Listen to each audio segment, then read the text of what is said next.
ಸಣ್ಣ ಮಕ್ಕಳಿಗೆ ಹೊಟ್ಟೆಯಲ್ಲಿ ಹುಳ ಎಲ್ಲ ಆಗ್ತದೆ ಅಂತ ಬೊಬ್ಬೆ ಆಗ್ತದೆ. ಅದಕ್ಕೆ ಇದರಲ್ಲಿ ಓಮ ಇಟ್ಟು ಇದನ್ನು ಜಜ್ಜಿ ಇದ್ರ ರಸ ಮಾಡಿ ಆಯುರ್ವೇದ ತರ ಕೊಡ್ತಾರೆ.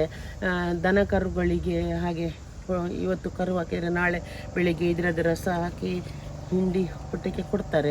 ಮೊದಲಿನ ಕಾಲದಲ್ಲಿ ಮಾಡ್ತಿದ್ರು, ನಮ್ಮ ಅಜ್ಜ ಅಂದಿರೆಲ್ಲ ಮಾಡ್ತಿದ್ರು. ಇದನ್ನೆಲ್ಲ ನಡುವಿಗೆ ಇಡ್ತಾರೆ. ನಾವು ಸೇಲ್ ಮಾಡ್ಲಿಕ್ಕೆ ಇಲ್ಲ, ಇದು ತೆಗೆದು ಕೆಳಗೆ ಬಿಸಾಡ್ಬೇಕು ಹೀಗೆ. ಆದ್ರೆ ಕೆಲಸ ಉಂಟು ಇದ್ರಲ್ಲಿ. ಹೌದು, ಅದನ್ನ ತೆಗೆದು ನಾವು ಹಾಳಾದಾಗನ್ನೆಲ್ಲ ಕೆಳಗೆ ಹಾಕ್ಬೇಕು. ಹುಳ ಬಂದ್ರೆ ಅದನ್ನು ತೆಗೆದು ಹಾಕ್ಬೇಕು. ನೋಡಿ ಹೀಗೆ ಹುಳ ಬರ್ತದಲ್ಲ, ಹಾಗೆಲ್ಲ ಬಂದ್ರೆ ಇದನ್ನ ನಾವು ತೆಗೆದು ಕೆಳಗೆ ಬಿಸಾಡ್ಬೇಕು. ಹಲೋ ಫ್ರೆಂಡ್ಸ್, ನಮಸ್ತೆ. I am Sharan Pirara. Welcome back to my ideas with S P YouTube ಚಾನಲ್ಗೆ. ನೀವೆಲ್ಲ ಸೌಖ್ಯ ಇದ್ದೀರಂತ ಎನಿಸ್ತೇನೆ. ಸೊ ಇವತ್ತು ನಾನೊಂದು ಹೊಸ ವೀಡಿಯೋ ಮಾಡಲಿಕ್ಕೆ ಬಂದಿದ್ದೇನೆ. ಸೊ ಯಾವುದು ವೀಳ್ಯ ಅಂದರೆ ವೀಳ್ಯದೆಲೆ ಕೃಷಿ, ಬೀಟಲ್ ಲೀಫ್ ಅಂತ ಹೇಳ್ತಾರೆ ಇಂಗ್ಲೀಷಲ್ಲಿ.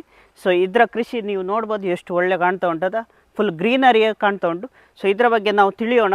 ಸೊ ಇದಕ್ಕೆ ಬುಡಕ್ಕೆ ಎಂತ ಆಗಬೇಕು, ಇಷ್ಟು ಒಳ್ಳೆ ಕೃಷಿ, ಈಗ ಇದಕ್ಕೆ ಡಿಮಾಂಡ್ ಉಂಟು, ಎಷ್ಟು ರೇಟ್ ಎಲ್ಲ ನಾವು ಈ ವಿಡಿಯೋದಲ್ಲಿ ಡಿಸ್ಕಸ್ ಮಾಡೋ. ಈ ವಿಡಿಯೋ ಸ್ಕಿಪ್ ಮಾಡದೆ ಎಂಡ್ ತನಕ ನೋಡಿ. ಇಷ್ಟು ತನಕ ಐಡಿಯಾಸ್ ಇದೆ ಯೂಟ್ಯೂಬ್ ಚಾನಲ್ ಸಬ್ಸ್ಕ್ರೈಬ್ ಮಾಡಲಿದೆ ಇದ್ದರೆ ಪ್ಲೀಸ್ ಸಬ್ಸ್ಕ್ರೈಬ್ ಮೈ ಚಾನಲ್. ಇಂಥದ್ದೇ ಅಗ್ರಿಕಲ್ಚರ್ ವಿಡಿಯೋಸ್ ಈ ಚಾನಲ್ ನಿಮಗೆ ನೋಡಲಿಕ್ಕೆ ಸಿಗ್ತದೆ.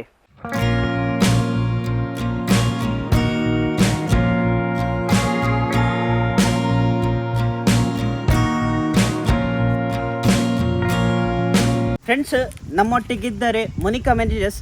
ನಮಸ್ತೆ ಮ್ಯಾಮ್. ನಮಸ್ತೆ. ಹೇಗಿದ್ದೀರಿ ಮ್ಯಾಮ್? ಚೆನ್ನಾಗಿದೆ. ಓಕೆ, ಎಷ್ಟು ವರ್ಷದಿಂದ ವೀಳ್ಯದೆಲೆ ಕೃಷಿ ಮಾಡ್ತಿದ್ರಿ ಮ್ಯಾಮ್? ನನ್ನ ಅಮ್ಮ ಕಾಲದಿಂದಲೂ ಇದೇ ಇದ್ದೆ. ಓಕೆ. ಈಗ ಇಲ್ಲಿ ಮದುವೆಯಾಗಿ ಇಲ್ಲಿ ಬಂದ ಮೇಲೆ ಸಹ ಇದನ್ನೇ ಮಾಡ್ತಾ ಇದ್ದೇನೆ. ಒಂದು ಅಂದಾಜು ಎಷ್ಟು ವರ್ಷ ಆಗ್ಬೋದು? ಇಲ್ಲಿಗೆ ಬಂದು ನಾನು 44 ವರ್ಷ ಆಯಿತು. ಓಕೆ. ಒಂದು 30 ವರ್ಷದಿಂದ ಇದನ್ನು ಮಾಡ್ತಾ ಇದ್ದೇನೆ. ಓಕೆ, 30 ವರ್ಷದಿಂದ ವೀಳ್ಯದೆಲೆ ಕೃಷಿ ಮಾಡ್ತಾ ಇದ್ದೇನೆ. ಸೊ ಇದ್ರ ವೀಳ್ಯದ ಕೃಷಿಯಲ್ಲಿ ಎಕ್ಸ್ಪೀರಿಯನ್ಸ್ ಅಂತ ಹೇಳ್ಬೋದು. ಎಕ್ಸ್ಪೀರಿಯನ್ಸ್ ಅಂತ ಆದರೆ ಸಹ ಇದ್ದೆ.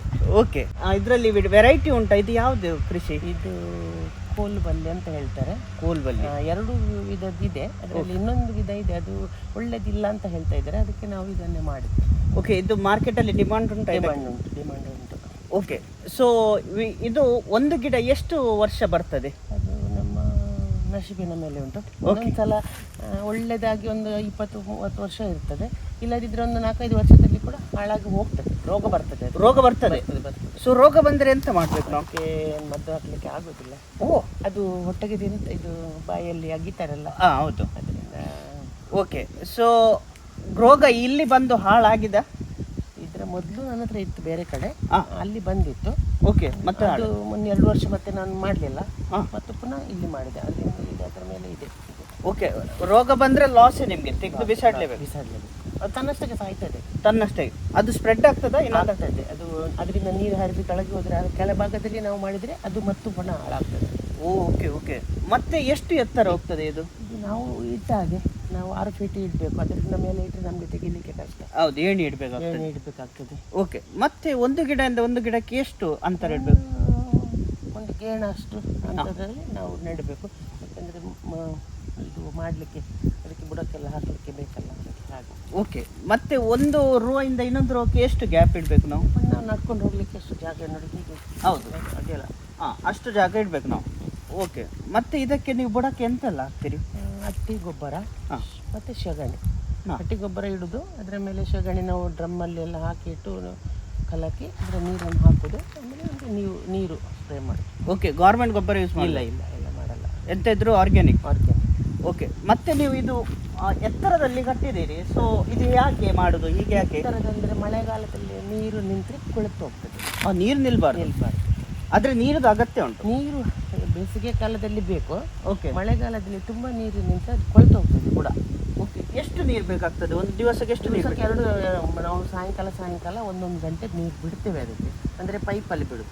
ಪೈಪಲ್ಲಿ, ಡ್ರಿಪ್ ಇರಿಗೇಷನ್ ಅಲ್ಲ? ಡ್ರಿಪ್ ಕೂಡ ಮಾಡ್ಬೋದು. ನಾವು ಮಾಡಲಿಲ್ಲ.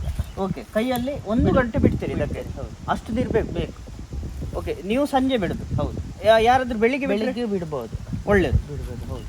ಓಕೆ, ಮತ್ತೆ ವೀಳ್ಯದೆಲೆ ಹೇಗೆ, ಯಾವುದು ಒಳ್ಳೆಯದು, ಯಾವಾಗ ತೆಗೆಯುವ ಕರೆಕ್ಟ್ ಟೈಮು? ಅಂದರೆ ನಾವಂದರೆ ನಮಗೆ ಆರ್ಡ್ರ್ ಸಿಕ್ಕಿದ ಕೂಡ ತೆಗಿತೇವೆ. ನಾವಂದರೆ ತುಂಬ ಒಂದೇ ಸಲ ಮಾಡೋದಿಲ್ಲ. ಇವತ್ತು ಒಬ್ರು ಹೇಳ್ತಾರೆ, ಅವರಿಗೆ ಸ್ವಲ್ಪ ತೆಗೆದು ಕೊಡೋದು, ಒಂದು 5 ಸುಡಿ 10 ಸುಡಿ. ನಾಳೆ ಬೆಳಿಗ್ಗೆ ಮತ್ತೊಬ್ರು ಹೇಳ್ತಾರೆ ಫೋನ್ ಮಾಡಿ ಹಾಗೆ. ಮತ್ತು ತುಂಬ ಕೊಂಡೋಗಿಟ್ರೆ ಕೊಳದು ಹೋಗ್ತದೆ ಅಂತೇಳಿ ಜಾಸ್ತಿ ಕೊಡೋಲ್ಲ. ನಮಗೆ ಇಲ್ಲಿ ಲೋಕಲ್ ಅಂಗಡಿಯಲ್ಲಿ ಎಲ್ಲ ಕೇಳ್ತಾರೆ ಫೋನ್ ಮಾಡಿ. ಓಕೆ ಓಕೆ, ಹಾಗೆ ನಾವು ಕೊಡೋದು ಅಷ್ಟೇ. ಓಕೆ, ಒಂದು ಯಾವಾಗ ತೆಗಿಬಹುದು, ಎಷ್ಟು ದೊಡ್ಡದಾದ್ಮೇಲೆ ಅಂತ ಗೊತ್ತಾಗ್ತದೆ? ಒಂದು ನೆಟ್ ಒಂದು 3-4 ತಿಂಗಳ ನಂತರ ಸ್ವಲ್ಪ ಮೇಲೆ ಬಂದ ಕೂಡಲೇ ನಾವು ತೆಗಿಬಹುದು. ಒಂದು ಸೂಡಿಯಲ್ಲಿ ಎಷ್ಟು ಈಗ ನಾವು ಇಡ್ತೇವೆ? ಸೂಡಿಯಲ್ಲಿ 100 ಎಲೆ. 100 ಎಲೆ. 100 ಎಲೆ ಅಂದರೆ ಒಂದು ಕವಲೆ ಅಂತ ಇಟ್ಟರೆ ಒಂದು ಕವಲೆಯಲ್ಲಿ 20 ಎಲೆ ಬೇಕು. ಹಾಗೆ ನಾವು 5 ಕವಲೆ ಇಟ್ಟರೆ ಕೂಡಲೇ ಒಂದು ಸುಡಿ ಆಗ್ತದೆ. 5 ಕವಲೆ ಇಟ್ಟ ಕೂಡಲೇ ಒಂದು ಸುಡಿ ಆಗ್ತದೆ. ಈಗಿನ ರೇಟಲ್ಲಿ ಒಂದು ಸುಡಿಗೆ 40 ರೂಪಾಯಿ ಕೊಡ್ತಾರೆ. ಒಂದು ಸುಡಿಗೆ ಅಂದರೆ 100 ಎಲೆಕ್ಕೆ 40 ರೂಪಾಯಿ ಕೊಡ್ತಾರೆ. ಇನ್ನೊಂದು ಮಾರ್ಚ್ ಏಪ್ರಿಲಲ್ಲಿ 50 ರೂಪಾಯಿ ಆಗ್ತದೆ. ಅದಕ್ಕೆ ಸ್ವಲ್ಪ ಡಿಮಾಂಡ್ ಜಾಸ್ತಿ, ರೇಟ್ ಜಾಸ್ತಿ. ಅಂದ್ರೆ ನೀರು ಕಮ್ಮಿ ಆಗ್ತದಲ್ಲ ಬಾವಿಯಲ್ಲಿ ಎಲ್ಲರ. ಹೌದು. ಆಗ ಅದಕ್ಕೆ ನೀರು ಕಡಿಮೆ ಹಾಕಿದ ಕೂಡಲೇ ಅದು ಎಲೆ ಸಣ್ಣದಾಗ್ತದೆ. ಓಕೆ, ಸಣ್ಣದಾಗಿದ್ದ ಕೂಡಲೇ ಡಿಮಾಂಡ್ ಜಾಸ್ತಿ ಆಗ್ತದೆ ಅಂತ ಹೇಳಿದ್ರೆ ಎಲೆ ಇರು ಸಿಗುದಿಲ್ಲ. ಹಾಗೆ. ಓಕೆ, ಮತ್ತೆ ಇದಕ್ಕೆ ಜಾಸ್ತಿ ಬಿಸಿಲು ಬೇಕಾ? ಮೀಡಿಯಂ ಬೇಕು. ಈಗ ನಮಗೆ ಉಂಟು ನೋಡಿ ಹಾಗೆ, ಬಿಸಿಲು ಸ್ವಲ್ಪ ಬಿದ್ದರೆ ಒಳ್ಳೇದು. ಓಕೆ ಮೇಡಮ್, ಸೊ ವೀಳ್ಯದ ಎಲೆಗೆ ನಾವು ಎಂತ ಇಡಬೇಕಾ? ಈಗ ಗಿಡಕ್ಕೆ ನಾವು ಅಡಿಕೆ ಮರಕ್ಕೆ ಬಿಡಬೇಕಾ, ಇಲ್ಲ ಸಪ್ರೇಟ್ ಜಾಗ ಅಂತ ಮಾಡಬೇಕಾ, ಹೀಗೆ ಇಡಬೇಕು? ಅಡಿಕೆ ಮರಕ್ಕೂ ಬಿಡ್ತಾರೆ, ಆದರೆ ಅದು ವೇಸ್ಟ್ ಅಂತ ನನಗೆ. ಯಾಕಂದರೆ ಅಡಿಕೆ ತೆಗಿಲಿಕ್ಕೆ ಹೋಗ್ತಾರೆ ಜನಗಳು, ಮೇಲೆ ಕೆಳಗೆ ಹೋಗುವಾಗ ಅದು ಎಲೆ ಹಾಳಾಗ್ತದೆ. ಓಕೆ, ಅದೇ ಅದಕ್ಕೆ ನಾವು ಇದನ್ನು ಸಪ್ರೇಟ್ ನೆಡ್ತೇವೆ. ಯಾವುದಕ್ಕೆ ನಡೀತೀರಿ ನೀವು? ಅದು ಕೋಲು ಅಂದರೆ ಪೊಂಗೇರ ಗಿಡ ಅಂತ ಇದ್ದೆ, ಆ ಗಿಡಕ್ಕೆ ನೆಟ್ಟರೆ ಒಳ್ಳೇದು. ಅದು ಸಿಗುದಿಲ್ಲ ಗಿಡ. ಮೊದಲು ಕಾಲದಲ್ಲಿ ಇರ್ತಂತೆ, ಈಗ ಇಲ್ಲ, ಎಲ್ಲ ಸತ್ತಿದೆ. ಈಗ ಗಿಡ ಇಲ್ಲ. ಈಗ ನಾವು ಒಟ್ರಾಶಿ ಬೋವಿನ ಗಿಡ, ಮರ, ಒಟ್ರಾಶಿ ಒಂದು ಯಾವುದೊಂದು ಸಿಗ್ತದೆ ಅದು ಇಡುದು. ಅದು ಪ್ರಾಬ್ಲಮ್ ಇಲ್ಲ ಅದ್ರಲ್ಲಿ? ಇಲ್ಲ. ಹೌದು. ಓಕೆ, ಮತ್ತೆ ಹೇಗೆ ಎಷ್ಟು ದೊಡ್ಡದು ಎಲೆ ಇದ್ರೆ ನಾವು ತೆಗಿಬೇಕು ಅದೊಂದು ಸ್ವಲ್ಪ ಹೇಳ್ಬೋದಾ? ಇದು ಅಂದರೆ ಒಂದು ಇಷ್ಟು ದೊಡ್ಡದು ಬೆಸ್ಟ್, ಇಷ್ಟು ಹೀಗೆ ಇರುವಾಗ ಇಷ್ಟು ದೊಡ್ಡದು ಎಲೆ ಹಾಗೆ ಡೈರೆಕ್ಟ್ ತೆಗಿಯೋದು. ಇಷ್ಟು ಒಳ್ಳೆ ದೊಡ್ಡದು ಎಲೆ ಇದ್ರೆ ಇಷ್ಟನ್ನು ಇದನ್ನೆಲ್ಲ ನಡುವಿಗೆ ಇಡ್ತಾರೆ. ಓಕೆ, ಈಗ ಇಂಥದ್ದು ನಾವು ಸೇಲ್ ಮಾಡ್ಲಿಕ್ಕೆ ಇಲ್ಲ, ಇದು ತೆಗೆದು ಕೆಳಗೆ ಬಿಸಾಡ್ಬೇಕು ಹೀಗೆ. ಓಕೆ, ಆದ್ರೆ ಕೆಲಸ ಉಂಟು ಇದ್ರಲ್ಲಿ. ಹೌದು, ಅದನ್ನು ತೆಗೆದು ನಾವು ಹಾಳಾದಾಗನ್ನೆಲ್ಲ ಕೆಳಗೆ ಹಾಕಬೇಕು. ಹುಳ ಬಂದ್ರೆ ಅದನ್ನು ತೆಗೆದು ಹಾಕಬೇಕು. ನೋಡಿ ಹೀಗೆ ಹುಳ ಬರ್ತದಲ್ಲ, ಹಾಗೆಲ್ಲ ಬಂದ್ರೆ ಇದನ್ನು ನಾವು ತೆಗೆದು ಕೆಳಗೆ ಬಿಸಾಡಬೇಕು, ಅಲ್ಲ ಇಡಬಾರ್ದು. ಹೀಗೆ ಆಗಿ ನಾವು ಇಷ್ಟೇ ದೊಡ್ಡದು ಸೈಜ್ ಇದ್ದು ನಾವು ಯೂಸ್ ಮಾಡಬೇಕು. ಹೌದು, ಅಂದ್ರೆ ತುಂಬಾ ಸಣ್ಣದು ಕೊಟ್ರೆ ಜನಗಳು ಬೊಬ್ಬೆ ಆಗ್ತಾರಲ್ಲ. ಹೆಂಚಿನ ಮಾರ 5 ರೂಪಾಯಿ 10 ರೂಪಾಯಿ ಕೊರ್ಪೇರು ಕೌಲ್ಯಾಗ ಮತ್ತು ದುಡ್ಡು ಇದಕ್ಕೆ ತಂದಿರು ಸೈಟ್ ಪವರ್ ನೆನಪಿರ್ಬೇಕು ಗೊತ್ತಿಲ್ಲ. ಓಕೆ, ಸೊ ಇದು ಯಾವುದಕ್ಕೆಲ್ಲ ಯೂಸ್ ಆಗ್ತದೆ? ಇದು ಸಣ್ಣ ಮಕ್ಕಳಿಗೆ ಹೊಟ್ಟೆಯಲ್ಲಿ ಹುಳ ಎಲ್ಲ ಆಗ್ತದೆ ಅಂತ ಬೊಬ್ಬೆ ಆಗ್ತಾರಲ್ಲ, ಅದಕ್ಕೆ ಇದರಲ್ಲಿ ಓಮ ಇಟ್ಟು ಇದನ್ನು ಜಜ್ಜಿ ಇದ್ರ ರಸ ಮಾಡಿ ಆಯುರ್ವೇದ ತರ ಕೊಡ್ತಾರೆ. ದನ ಕರುಗಳಿಗೆ ಹಾಗೆ ಇವತ್ತು ಕರು ಹಾಕಿದ್ರೆ ನಾಳೆ ಬೆಳಿಗ್ಗೆ ಇದ್ರದ್ದು ರಸ ಹಾಕಿ ಹಿಂಡಿ ಹೊಟ್ಟೆಗೆ ಕೊಡ್ತಾರೆ. ಓಕೆ, ಮೊದಲಿನ ಕಾಲದಲ್ಲಿ ಮಾಡ್ತಿದ್ರು, ನಮ್ಮ ಅಜ್ಜ ಅಂದಿರೆಲ್ಲ ಮಾಡ್ತಿದ್ರು. ನಮ್ಗೆ ಇಲ್ಲಿ ಈಗ ರೆಡಿಮೇಡ್ ಎಲ್ಲ ಸಿಗ್ತದಲ್ಲ, ಅದರಿಂದ ನಾವು ತರೋದು ಮತ್ತೆ ಕೊಡೋದು. ಓಕೆ, ಆದ್ರೆ ಮೊದಲಿನ ಕಾಲದ್ದು ಒಳ್ಳೇದು ಆ ತರ ಮಾಡಿದ್ರು. ಓಕೆ, ಈ ತರ ಇಡ್ಬೇಕು. ಹೌದು, ಹೀಗೆ ಈಗ ಒಂದು 20 ಇಡಬೇಕು. 20 ಇಟ್ಟು ಕೂಡಲೇ ಒಂದು ಕವಲೆ ಆಗ್ತದೆ. Okay, ascending order. ಸೊ ಎಷ್ಟು ಒಳ್ಳೆ ಕಾಣ್ತದೆ. ಸೊ ಇದು ಈ ತರ ನೂಸ್ ತರ ಇದೆ. ಸೊ ನೋಡ್ಬೋದು ಎಷ್ಟು ಕ್ಲೀನ್ ಇರ್ತದಂತ. ಸೊ ಹೀಗೇನೆ ನೀವು ಕೊಡೋದು? ಹೌದು. ಓಕೆ, ಮತ್ತೆ ಯಾವ್ದ್ರಲ್ಲಿ ನೀವು ಇದು ಪ್ಯಾಕ್ ಮಾಡೋದು? ಬಾಳೆ ಗಿಡ.